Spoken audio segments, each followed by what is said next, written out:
Happy October, everyone. I'm Jody Davis, president of QNNtv.com. It's beautiful here in North Georgia in October, as it is everywhere. So I'm sitting out on my porch to do this video. I've been doing a little quilting, but I wanted to take some time out to tell you what's going on QNNtv.com this month. We have new episodes in both of our series, Quilt Out Loud and Quilt It. So first, let me tell you about Quilt Out Loud. My co-host Mark Lipinski and I traveled to Brooklyn, New York, to Brooklyn Mercantile to shoot a show. Now, Brooklyn Mercantile is all about sewing and quilting and crafting, and you know, they all converge. We all do all that stuff. It's a neat little shop, just full of treasures. And in one of the segments of the episode, Tamara Lee, who owns the shop, showed me how she made this wonderful shade with yo-yos on it. It's real easy, but it's a great way to use up your scraps and to use that nifty Clover yo-yo maker. Everybody loved the project. It's great. We also went over to Prince Charming, which is a framing shop, to meet Allison Ruggiero, who showed us how to do free motion work with monofilament thread. Monofilament thread is scary to a lot of people, and she shows you exactly what to do to have great results. And of course, using Aurifil monofilament thread, you know it's going to come out great. Then, for Mark's signature door knock, he goes to Manhattan and he knocks on the door of Julie Faye Fan Bowser. I don't know how he got past the doorman, but he did, and she was kind enough to welcome his crazy self in. And boy, what a treat he was in for, because she does all sorts of art, including quilting.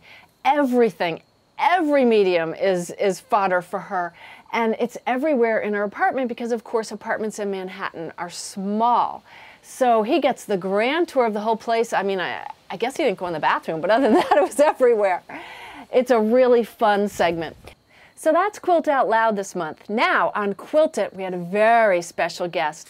Her name is Sue McCarty. You may not know her name, but you definitely know her quilts.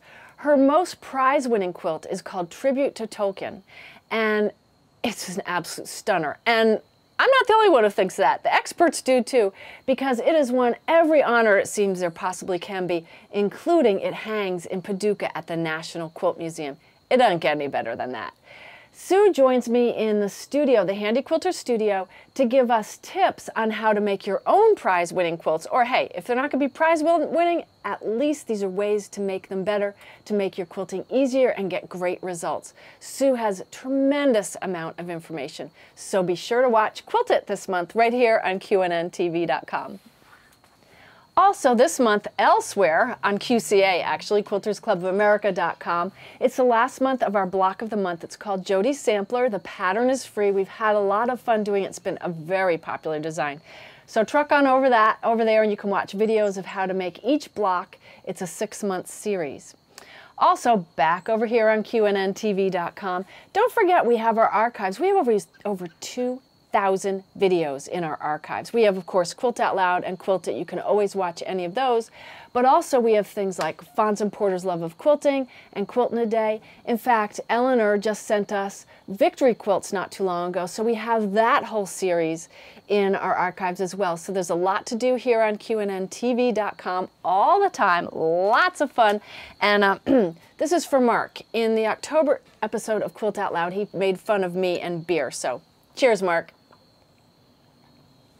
Happy quilting.